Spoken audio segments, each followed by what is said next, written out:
Hi అండి. Hello, welcome back to Swarnasri kitchen. మీ స్వర్ణ. ఈరోజు స్వర్ణశ్రీ కిచెన్లో దొండకాయ ఉల్లికారాన్ని ఎలా ప్రిపేర్ చేసుకోవాలో చూపించబోతున్నాను. ఈ దొండకాయ ఇష్టం లేని వాళ్ళకు కూడా చాలా ఇష్టంగా తినేలాగా మీరు ఇలా చేయండి. మన ఇంట్లో వాళ్ళందరూ కూడా ఫిదా అయిపోతారండి. ఇలా దొండకాయ కారం వేడివేడి అన్నంలో వేసుకొని తింటే సూపర్ టేస్ట్ ఉంటుంది. ఇంకా రోటీ చపాతీ పుల్కాల్లో కూడా అద్భుతమైన రుచితో ఉంటుందండి. ఇంట్లో వాళ్ళందరూ చాలా అంటే చాలా ఇష్టపడతారు. మరి దీన్ని ఎలా తయారు చేసుకోవాలో చూసేద్దామా. ముందుగా దొండకాయలను తీసుకోవాలి. నేనైతే ఒక 1/4 కిలో దొండకాయలు తీసుకున్నానండి. ఈ విధంగా సైడ్స్ అన్నీ 2 పార్ట్స్లో ఇటువైపు తీసేసుకొని దొండకాయలకి కావాల్సిన లాగా మనం కట్ చేసుకోవచ్చు. నేనైతే రౌండ్గా కట్ చేస్తున్నానండి. మీరు గుత్తి వంకాయ టైప్లో కూడా కట్ చేసుకొని దొండకాయ కర్రీని కూడా చేసుకోవచ్చు అనమాట. ఈ విధంగా చక్రాల్లాగా నాకు ఇష్టమని నేను ఇలా కట్ చేసుకున్నాను. మీకు ఇష్టమైన రీతిలో మీరు కట్ చేసుకోవచ్చు. ఈ విధంగానే నేను దొండకాయలన్నీ కూడా కట్ చేసుకొని పక్కకు పెట్టేసుకున్నానండి. ఉల్లికారం తయారు చేసుకోవడం కోసం ముందుగా స్టవ్ ఆన్ చేసుకొని ఒక కళాయి పెట్టుకోవాలి. ఒక 1/2 స్పూను మెంతులు వేసుకోవాలండి. మెంతులు వేసుకోవటం వల్ల ఉల్లికారం దొండకాయ కూరలకు చాలా టేస్టీ అయితే వస్తుందండి. ఒక 1/2 స్పూన్ జీలకర్ర కూడా వేసుకోండి. 1 స్పూన్ ధనియాలు. ఒక 2 నిమిషాల పాటు మంచి సువాసన వచ్చే వరకు వేయించుకోవాలి కలుపుకుంటూ. ఈ విధంగా మంచి సువాసన వస్తుండగా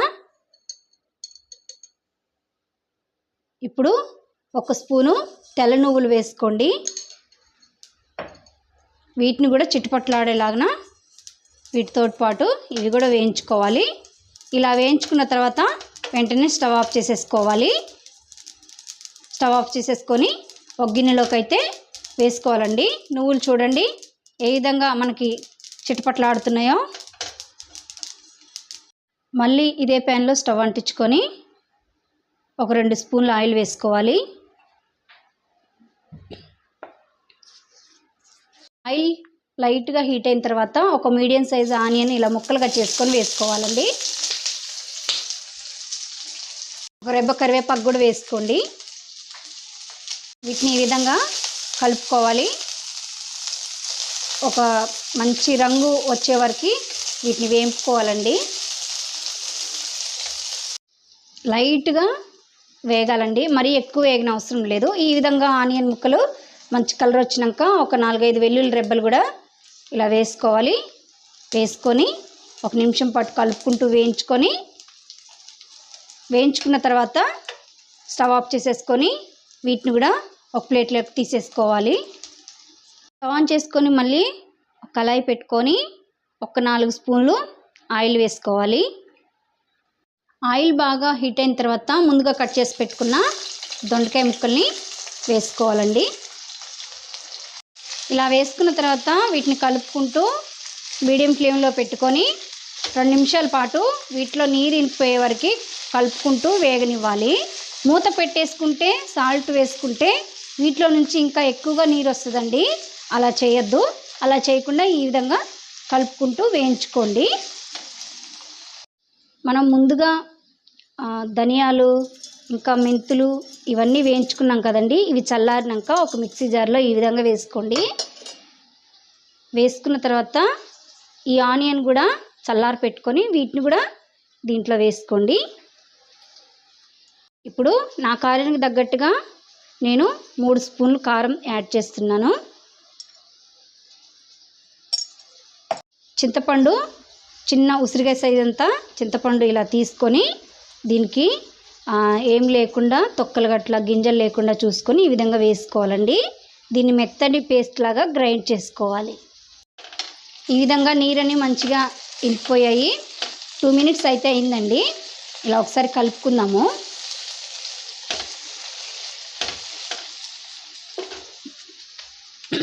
ఇప్పుడు 1 స్పూన్ పసుపు పొడి వేసుకోండి. ఒక 1/2 స్పూను మన కారానికి తగ్గట్టుగా అంటే మనం తినే సాల్ట్ని బట్టి మీరు వేసుకోండి. నేనైతే ఒక హాఫ్ స్పూన్ యాడ్ చేశాను అనమాట. ఒకవేళ సరిపోతే మళ్ళీ మనం వేసుకోవచ్చు. ముందుగానే ఎక్కువ వేసుకుంటే బాగోదండి, తినటానికి కూడా అంత టేస్టీగా ఉండదన్నమాట. ఈ కారానికే కాదు, ఈ ఉల్లికారానికి, ఈ దొండకాయ ముక్కలకే కాదండి, ఏ కూరకైనా సరే బాగోదన్నమాట. అందుకని సాల్ట్ని ఎంత తక్కువగా తీసుకుంటే మన ఆరోగ్యానికి అంత మంచిదండి. అదనమాట, చాలామందికి తెలిసే ఉంటుంది. ఇదండి, దొండకాయ ముక్కల్ని ఈ విధంగా ఇవన్నీ వేసి కలుపుకున్న తర్వాత ఒక 5-6 నిమిషాలు మంచిగా మగ్గించుకోవాలండి మూత వేసుకొని. ఇగోండి, మధ్య మధ్యలో మూత తీసుకుంటూ 2-3 సార్లు కలుపుకుంటూ వీటిని ఈ విధంగా వేయించుకోవాలి. ఇగోండి చూపిస్తున్నాను ఇక్కడ. ఇగో ఇలా తుంపితే తునిగేలాగా మనకి దొండకాయ ముక్కలు ఉండాలండి. మరీ ఎక్కువగా కూడా వేగకూడదనమాట. దొండకాయ కారం చేసేటప్పుడు ఇలా ఉడికినట్టు ఉంటేనే మనకి ఫ్రై అయినట్టు ఉంటేనే మనకి దొండకాయ కారం అద్భుతమైన టేస్ట్ తోటి అన్నంలోకి తింటుంటే, వేడి వేడి అన్నంలో తింటుంటే కరకరలాడుతూ చాలా బాగుంటుందండి ఇట్లా దొండకాయ ముక్కలు వేయించుకుంటే. ఇప్పుడు మనం ముందుగానే ఉల్లికారాన్ని ప్రిపేర్ చేసుకున్నాం కదా, ఆ ప్రిపేర్ చేసుకున్న కారాన్ని మొత్తం వేసుకోవాలండి. మొత్తం వేసుకొని ఈ విధంగా కలుపుకోవాలండి. అన్నీ వేయించినాయి కాబట్టి ఒక 2 నిమిషాలు వీటిని కారాన్ని వేయించుకుంటే సరిపోతుంది. చూసారండి, ఈ విధంగా మంచిగా మనకి బాగా ఫ్లేవర్ వస్తుంది. ఇలా ఫ్లేవర్ వస్తుండగా సన్నగా తరిగి పెట్టుకున్న కొత్తిమీర ఆకుల్ని ఇలా జల్లుకొని ఒక్కసారి కలుపుకొని ఈ విధంగా సూపర్ అంటే సూపర్ ఉంటుందండి. మనం స్టవ్ ఆఫ్ చేసేసుకోవడమే. వేడి వేడి దొండకాయ ఉల్లికారం మనకు రెడీ అయిపోయిందండి. వేడి వేడి అన్నంలో కొంచెం నెయ్యి వేసుకొని తింటే ఆహా, అద్భుతమైన రుచితోటి సూపర్గా ఉంటుందండి. నోటికి ఏం తినబుద్ధి కానప్పుడు, ఇంకా దొండకాయలతోటి ఇలా వెరైటీగా చేయాలన్నప్పుడు, దొండకాయలు ఇష్టపడని వాళ్ళు ఉంటే ఈ విధంగా చేసి పెట్టండి. మన ఇంట్లో అందరు చాలా ఇష్టంగా తింటారండి. సూపర్ టేస్ట్ ఉంటుందన్నమాట. మరి నచ్చిందా? నచ్చినట్లయితే ఒక లైక్ అయితే చేయండి. స్వర్ణశ్రీ కిచెన్ని సబ్స్క్రైబ్ చేసుకోండి. తెలిసిన వాళ్ళకి, రిలేటివ్స్కి షేర్ చేయండి. Thank you for watching.